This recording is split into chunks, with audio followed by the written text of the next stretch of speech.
कहानी का नाम सौतेली माँ। उनकी शादी क्या हुई, मानो आस पड़ोस के लोगों को बातचीत का एक और विषय मिल गया। एक ने कहा, देखा भाभी की डेथ हुए 4 महीने भी नहीं होंगे और श्रीमान ने ब्याह रचा लिया। किसी ने रिमार्क किया, शादी करने में इनकी जल्दी देखकर लगता है जैसे जनाब इंतज़ार ही कर रहे थे कि पहले वाली कब लुढ़के और ये दूसरी ले आए।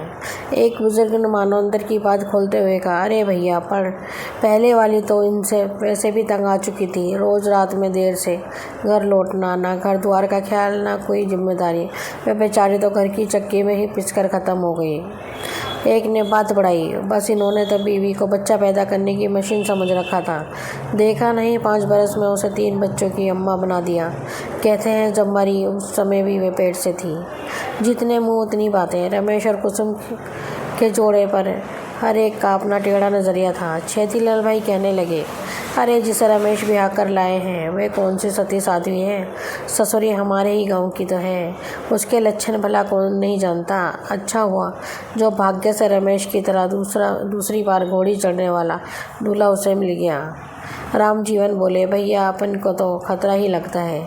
अब तुम ही सोचो, पहली से रमेश के 3 बच्चे हैं। अगर यही रफ्तार इन्होंने जारी रखी तो प्यारे भाई बुढ़ापे के पहले ही अपनी कमर टेढ़ी हो जाएगी।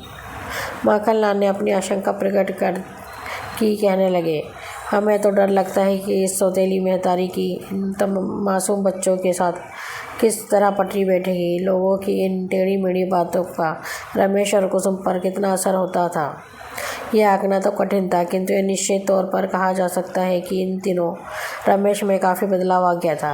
अब वह दफ्तर से सीधे घर आ जाया करता था।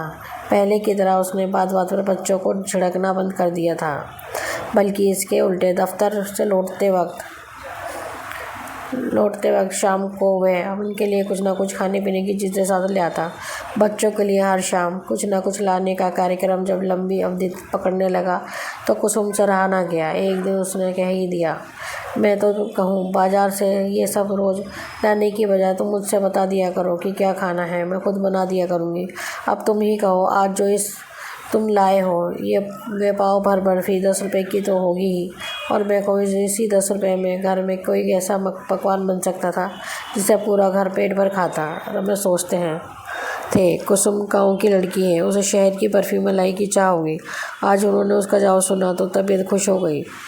रमेश ने मुस्कुराकर कहा, तुम ठीक कहती हो, कल रविवार है, सुबह के नाश्ते में हलवा हो जाए। बहुत दिनों से बच्चों ने भी नहीं खाया है, सो हम कल डटकर चखेंगे। हलवे की बात सुनकर बच्चों की जीभ में पानी आ गया। सोनू बोला, नहीं मम्मी, इससे हमारी मम्मी जैसा हलवा भला कैसे बनेगा। कुसुम ने नटखट सोनू को अपने पास खींचते हुए बोला, बेटे नहीं मम्मी, पुरानी मम्मी सभी एक जैसा हलवा बनाती हैं। घी, शक्कर और सूजी मिलाओ, बस सोनू का हलवा तैयार हो, है ना।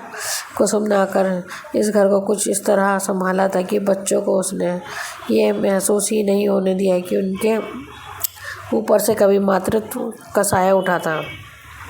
कुसुम माँ की पूरी ममता उन पर उड़ेल देती। बच्चों की देखभाल, घर का सारा कामकाज और उसके रमेश की ज़रूरतों का ध्यान रखते हुए वह सीमित आमदनी में गृहस्थी चला रही थी।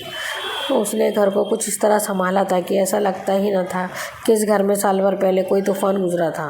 इन सब के बावजूद भी आस पड़ोस के लोगों की नज़र में वह माँ नहीं थी, वह सौतेली माँ थी। दबी जुबान में स्त्रियाँ कहा करती, ये सब तो 4 दिन की चौंचले हैं। अभी सोच के बच्चों को बेटा बेटा करती है, खुद का एक आध पैदा हो जाने दो, फिर देखना ये माया ममता दूर हो जाएगी। तुम देखना, इन्हें पूछेगी भी नहीं।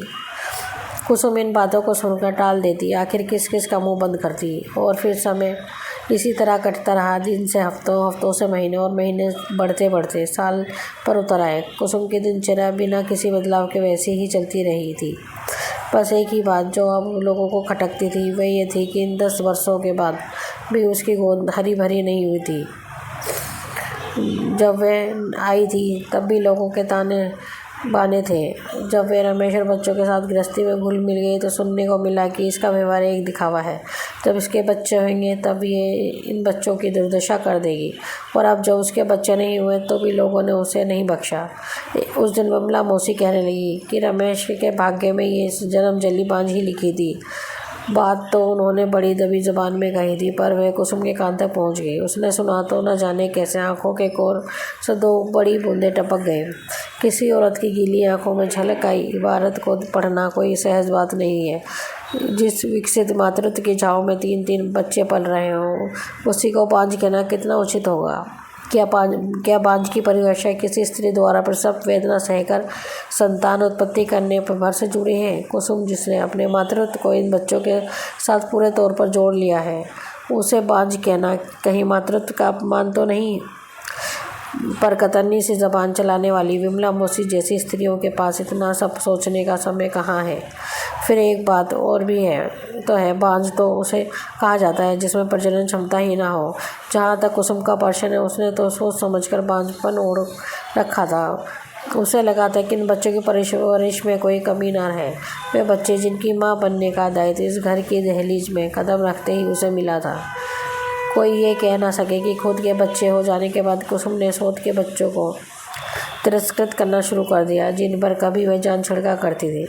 इसी ऊहापोह में एक दिन उसके मन ही मन निश्चय कर लिया कि अपनी कोई संतान नहीं होने देगी। पिछली बार जब वह अपनी माँ को देखने मायके गई तो वहाँ कुछ ज़्यादा ही रुक गई।